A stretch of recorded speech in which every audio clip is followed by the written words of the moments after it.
12-30.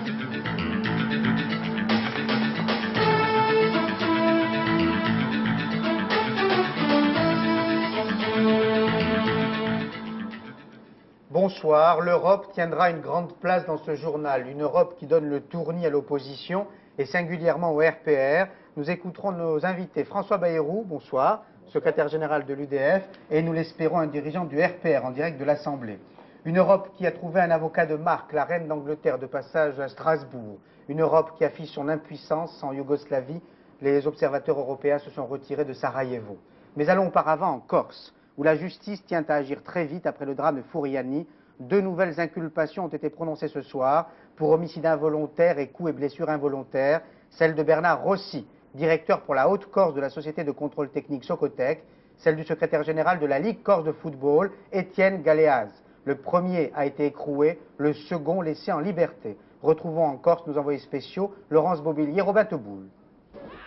Avant, toute la Corse voulait voir le match Bastia-OM. Maintenant, toute la Corse veut des responsables. À la gendarmerie, les auditions se succèdent. Jean-François Filippi, le président du club de Bastia, est entendu à la gendarmerie depuis la fin de la matinée. Pour m'auditionner. Au palais de justice, cet après-midi, Bernard Rossi, le responsable régional de la Socotec, un organisme de contrôle, a été inculpé d'homicide involontaire et coups et blessures. Autre inculpé, Étienne Graziani, membre de la Ligue de football corse. Ce dernier a été laissé en liberté, alors que Bernard Rossi a été écroué à la prison de Bastia, où est déjà détenu le représentant de Sud Tribune. Jean-Marie Boimont, inculpé dès vendredi, affirme avoir reçu un accord verbal de la Socotec pour monter la tribune provisoire. D'autres personnes sont actuellement auditionnées et en garde à vue et on peut raisonnablement s'attendre à d'autres inculpations. Est-ce que M. Fournet-Fayard sera conduit à Bastia pour y être entendu? Vous me permettrez de ne pas répondre à cette question ce soir. Selon le procureur, toutes les personnes qui ont des responsabilités techniques ont été inculpées, alors que les enquêteurs vont entendre maintenant les différents organisateurs de la demi-finale. Quant aux responsabilités administratives, elles ont été consignées dans un rapport remis tout à l'heure au Premier ministre, Caroline Sins. Oui, et je me trouve ici au ministère de l'Intérieur. Les membres de cette commission d'enquête administrative viennent juste d'arriver au ministère. Ils se trouvent actuellement dans le cabinet du ministre, Paul Quilles. Ils viendront ici ensuite rendre public ce rapport qu'ils ont établi en une semaine. On a déjà installé ici des photos du stade de Furiani qui serviront à étayer leurs propos. Cette commission, son rôle, c'était d'établir donc les responsabilités des autorités d'État dans le drame, notamment au sein de la commission départementale de sécurité présidée par le préfet de Haute-Corse. Ce rapport servira, on le pense également, à établir d'autres inculpations. Bien, Caroline, évidemment, vous écoutez cette conférence de presse et vous n'hésitez pas à intervenir au cours de ce journal. Le président de la Fédération française de football a été également entendu ce matin à Paris. Il a rappelé qu'il n'était absolument pas question pour lui de démissionner, une façon pour lui de se dégager de toute responsabilité, mais précisément, les chevaux semblent si complexes qu'il nous a paru utile de revenir sur les fonctions des uns et des autres. Premier niveau de responsabilité, les autorités administratives chargées de veiller à la sécurité. Vient ensuite le monde du football, c'est-à-dire le club de Bastia, la Fédération française et la Ligue, et puis bien sûr les entreprises concernées par la construction ou le contrôle de la tribune. Explication d'Hervé Dino. La reconstitution des événements qui ont précédé la catastrophe met en lumière 4 niveaux de responsabilité. Première incriminée, l'entreprise Sud Tribune. C'est à elle que le Sporting Club de Bastia confie le montage des gradins qui doivent accueillir 9000 personnes. 2 autres entreprises contactées avaient refusé ce contrat, estimant que les délais impartis étaient trop brefs. Pour le compte de Sud Tribune, Jean-Marie Boimont, lui, relève le défi. En 9 jours, il installe cette tribune en associant 2 types de structures métalliques différentes. Aujourd'hui encore, le PDG de Sud Tribune affirme que ces structures étaient compatibles, mais il semble néanmoins que l'assemblage n'ait pas respecté les règles de l'art. Autre société mise en cause, la Socotec, spécialisée dans le contrôle technique. Elle devait vérifier que le terrain Bastier pouvait supporter les gradins, ce qu'elle a fait. Mais la société Sud Tribune affirme que la Socotec, également consultée sur la qualité technique de l'ensemble après montage, a donné un avis favorable. Troisième acteur, la commission départementale de sécurité. Après une inspection effectuée le 22 avril, cette commission, présidée par le préfet, estime que les installations bastiaises n'offrent pas les garanties nécessaires pour que la rencontre puisse avoir lieu. Pourtant, le 30 avril, elle donne un avis favorable, provisoire, et 3 heures avant le début du match, elle donne oralement son feu vert définitif. Dernier intervenant, le club Bastier et la Ligue corse de football qui, pour accueillir le maximum de spectateurs, ont agi dans la précipitation. Ils n'ont pas demandé de permis de construire pour la tribune et ont conclu des contrats uniquement verbaux avec les entreprises de montage. L'Europe, l'Europe, l'Europe, disait De Gaulle irrité. Eh bien, l'Europe semble tout aussi indigeste à ses héritiers du RPR qui ne parviennent pas à établir une position commune sur les traités de Maastricht et sur la révision constitutionnelle. Du coup, la discussion dans l'hémicycle semble se traîner d'amendement en amendement. L'abstention, c'est la position que le RPR pourrait finalement adopter, mais il ne sera apparemment pas suivi par l'UDF. Valéry Giscard d'Estaing a en effet appelé à voter pour la révision de la Constitution. L'union de l'opposition pourrait donc être écornée. Michel Lemerle. Monsieur Perfit, est-ce que vous avez toute idée en vous? Rien. La formule d'Alain Perfit peut paraître lapidaire, mais elle illustre bien le désarroi du RPR sur cette révision constitutionnelle. Ce fut en effet l'arme principale des gaullistes au cours de cette journée, de réunion de bureau en réunion de groupe. Le RPR multipliait les tentatives pour tenter d'harmoniser ses positions. L'essentiel de l'état-major souhaitait, autour de Jacques Chirac et d'Édouard Balladur, se prononcer pour l'abstention. Pas de vote formel sur la question, mais le camp des non paraissait plutôt majoritaire. Personnellement, on le sait, je ne suis pas pour l'abstention parce que j'estime que ce n'est pas une position digne, je le dis comme je le pense, dans la mesure où il s'agit de prendre nos responsabilités dans une affaire aussi grave. Le RPR souhaitait alors une réunion de l'ensemble des parlementaires de l'opposition pour redéfinir les positions.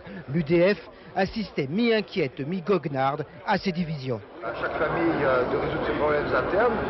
Plutôt satisfaite, surtout les centristes, de l'acceptation de ses principaux amendements par le gouvernement, l'UDF n'avait guère l'intention de modifier son préjugé favorable à la révision. L'opposition a satisfaction pour tout.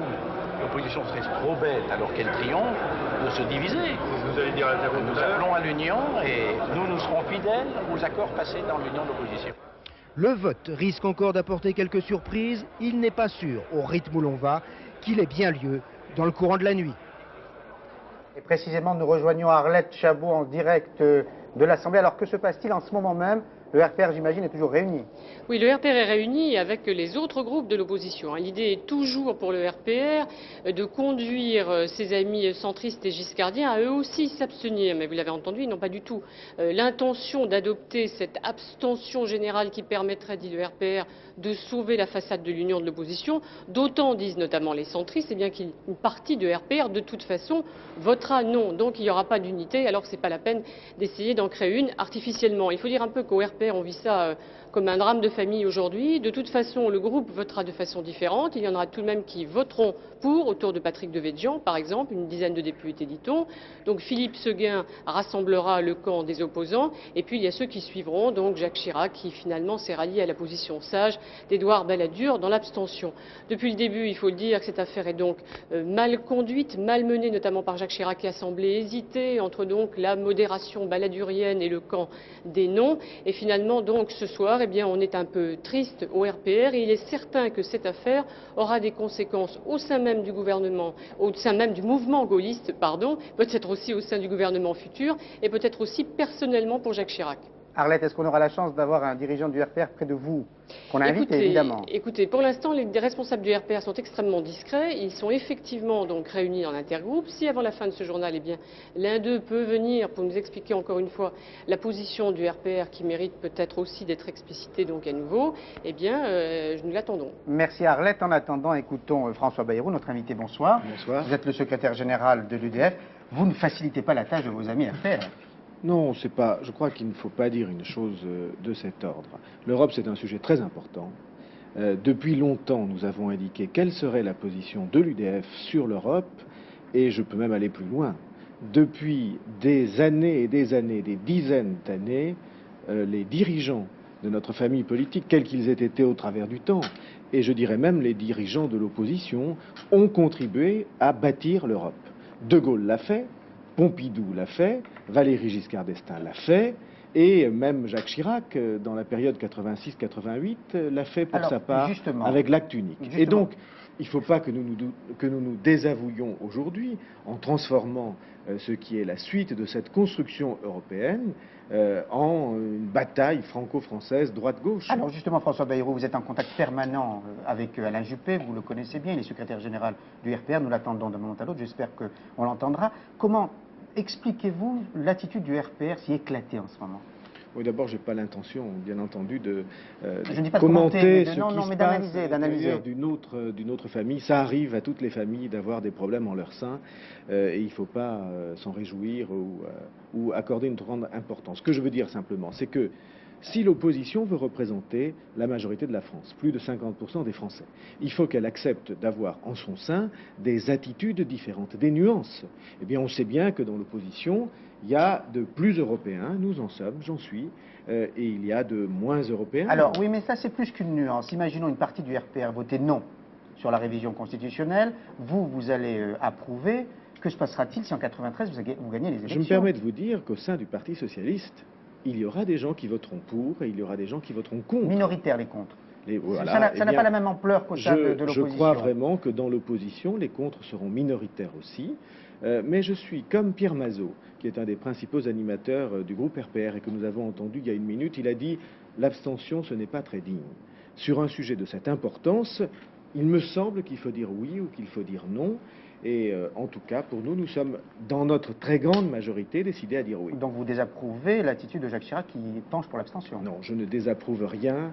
Je n'ai pas l'habitude de créer des guerres au sein de l'opposition. J'ai tout fait avec un certain nombre d'autres pour que, au contraire, les fractures s'effacent. On connaît vos convictions, François Bayrou. Vous êtes, comme vos amis de l'UDF, au sein de l'opposition.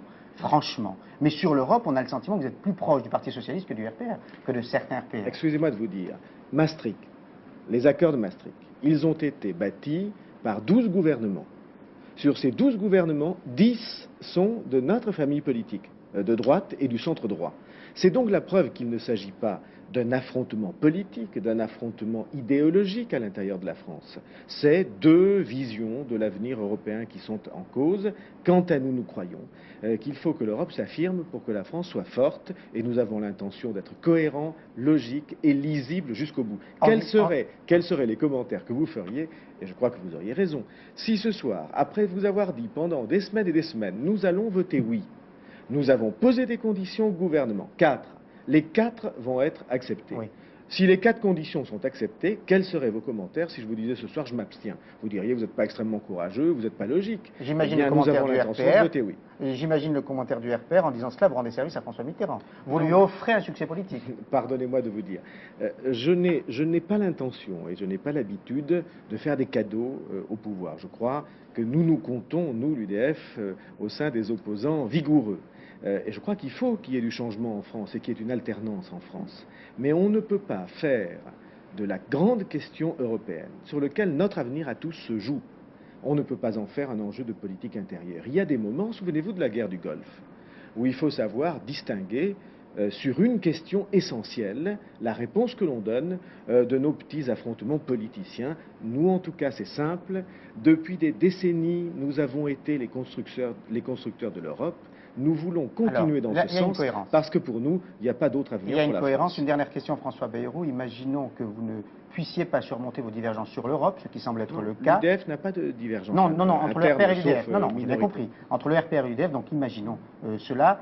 Que se passera-t-il si vous devez gouverner ensemble en 93? Eh bien, nous gouvernerons comme nous l'avons fait entre 1986 et 1988, avec les mêmes hommes, les mêmes acteurs, et ils bâtiront ensemble l'Europe, parce que je vais vous dire, même ceux qui, dans l'opposition, soulignent les dangers de Maastricht, ils ne peuvent pas faire autrement que de conduire une politique européenne lorsqu'ils sont au pouvoir, parce que, je vous rappelle que Philippe Séguin était au pouvoir au moment de l'acte unique.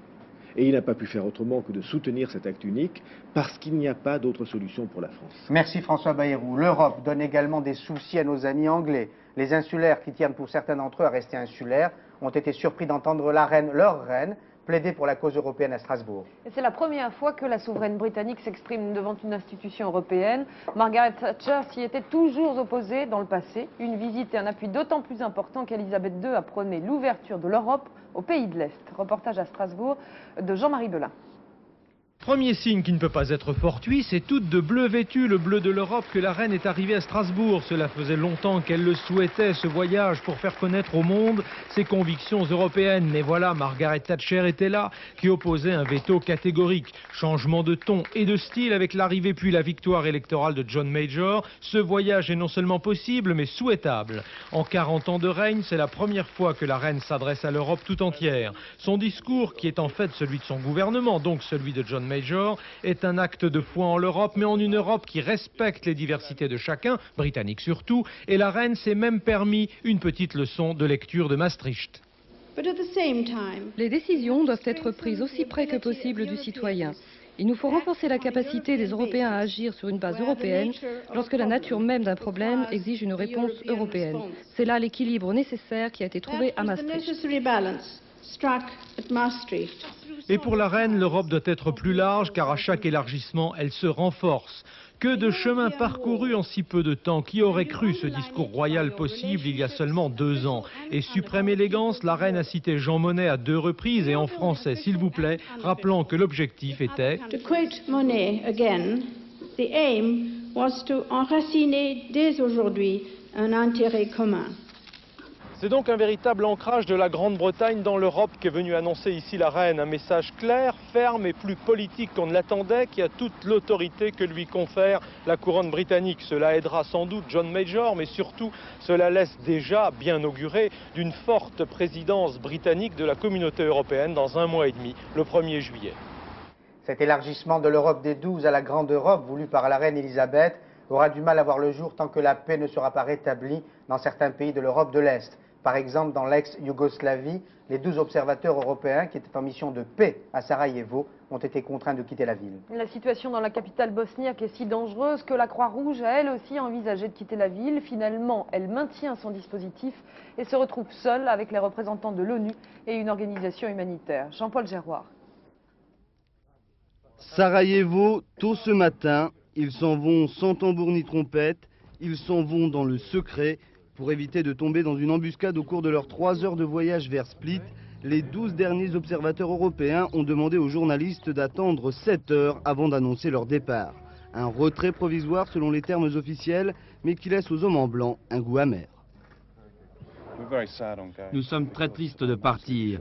Je suis persuadé que notre présence avait un impact positif, à la fois sur la situation générale et sur les gens avec qui nous étions en contact tous les jours. Et dans ces circonstances, c'est vraiment triste de partir.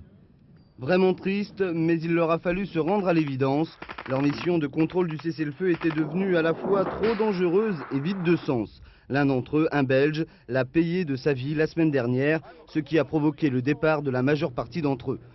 En fait de contrôle du cessez-le-feu, ils n'ont fait qu'observer le pourrissement du conflit bosniaque. Les affrontements ne cessent de redoubler d'intensité, les bombardements continuent à Sarajevo et des villes de Bosnie jusque-là épargnées sont gagnées par les combats. Seuls restent à Sarajevo le QG de l'ONU, les 50 membres de la Croix-Rouge internationale et une équipe de l'association lyonnaise Équilibre. Les Bosniaques sont chaque jour un peu plus seuls dans un conflit toujours plus sanglant. Les Américains débordent d'imagination. Certains d'entre eux suggèrent à l'astronaute mécano d'utiliser un lasso pour tenter de récupérer le satellite en perdition. La suggestion ne sera sans doute pas retenue. La nuit dernière, l'astronaute américain a de nouveau tenté d'agripper un Telsat 6 avec une barre de métal. Il y est presque arrivé, mais à la dernière seconde, le satellite lui a échappé. C'est donc finalement à main nue que 2 astronautes tenteront mercredi l'opération de la dernière chance. Le vol de la navette sera prolongé. Daniel Durandet.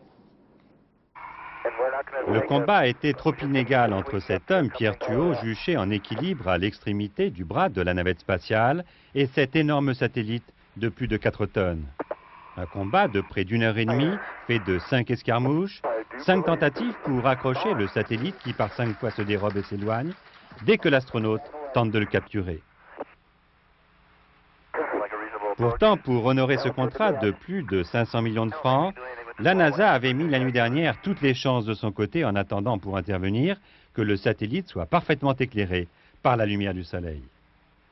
Un fantastique spectacle qui n'a pas été pourtant du goût des téléspectateurs américains qui ont appelé par dizaines la NASA en conseillant à l'équipage d'utiliser pour en finir des cordages, un aimant géant et même un lasso. Plus sérieusement, c'est finalement demain soir et à main nue que 2 astronautes tenteront pour une dernière fois de capturer le monstre. Et notre rendez-vous quotidien avec Cannes, où l'on va découvrir grâce à Michel Vial le cinéma néo-zélandais. Et un premier long métrage, le festival a eu un coup de foudre pour ce film d'Alison McLean. Ce n'est sûrement pas un hasard puisque c'est le sens du titre, Crush, coup de foudre, un film qui joue sur le charme et la perversité. Michel Vial. L'étrange jeu de la séduction ou la version néo-zélandaise des liaisons dangereuses. Pour son premier long métrage, la jeune réalisatrice Alison McLean signe un film aussi maîtrisé que dérangeant. Dans une petite ville de Nouvelle-Zélande, la vie d'une jeune adolescente se trouve bousculée par l'irruption de 2 femmes victimes d'un accident de voiture.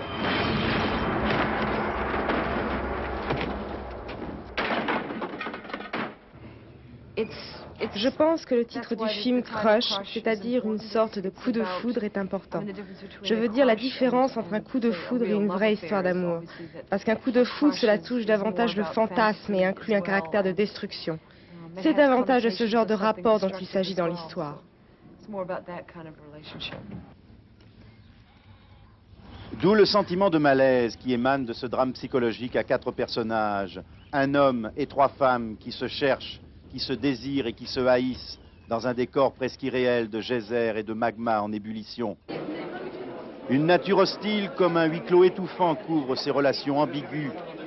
Mais toute relation humaine implique-t-elle forcément une manipulation?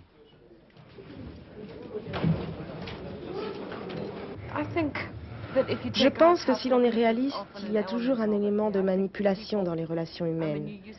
Oui, je pense que les gens sont habitués dans les films à voir les hommes dominer d'autres femmes et d'autres hommes, en usant de leur force physique. Mais je crois qu'il y a d'autres moyens plus subtils pour y parvenir. Des moyens psychologiques, donc très pervers. Mais je ne suis pas aussi cynique dans ma propre vie. Aussi fraîche et gracieuse que ces personnages sont torturés, Alison McLean demeure la seule réalisatrice en compétition. Reste à savoir si les jurés de Cannes seront sensibles à son ambiguïté charmante. Et nous allons conclure par un événement qui relève à la fois de la politique, du fait divers et surtout de l'étrange. La villa de Jacques Médecin doit être hantée, impossible à vendre. En fait, l'acheteuse américaine qui assistait aux enchères ce matin n'a pas compris la procédure. Elle n'a pas surenchéri. Les enchères ont donc été déclarées désertes. De Nice, Yannick Aroussi. Pas d'acquéreur pour Lou Soubran, la villa de Jacques Médecin. Pas tout à fait. Cette jeune femme représentant une compagnie américaine avait déposé un chèque de caution. Elle seule avait le droit d'enchérir. La villa devait lui revenir sans problème. Seulement, elle est américaine, connaît mal la langue française et visiblement son traducteur ne maîtrise ni le langage juridique ni la technique de la vente à la bougie. Résultat, pas d'enchère annoncée pendant que la première bougie se consume, pas plus quand c'est au tour de la deuxième. Verdict du maître-priseur, enchère déserte. C'est un malentendu, on voulait l'acheter mais on n'a pas tout compris. Une incompréhension qui rajoute un épisode rocambolesque à la saga de la maison Médecin. Lou Soubran avait déjà vécu 3 ventes aux enchères avant son acquisition par l'État. Il semble qu'en définitive, le doigt de Dieu soit posé sur la maison Lou Soubran et protège définitivement, au moins moralement, la villa de l'ancien maire de Nice. Mais même face à Dieu, les Américains ne s'avouent pas vaincus. Ils vont proposer un achat à l'amiable au Trésor public pour 17 millions et 10 000 francs. Michel Charasse, le ministre du Budget, se déclare intéressé, mais ajoute qu'il examinera toute autre proposition, la villa pouvant être vendue au plus offrant. Une vente qui permettra au fisc de recouvrer les créances de Jacques Médecin. Et c'est la fin de ce 19-20. Marc Hautement vous donnera d'autres informations à 22h35. Et dans quelques secondes, la météo complète de Florence Klein. Bonsoir, bonne soirée sur la 3. À demain 19h. Bonsoir.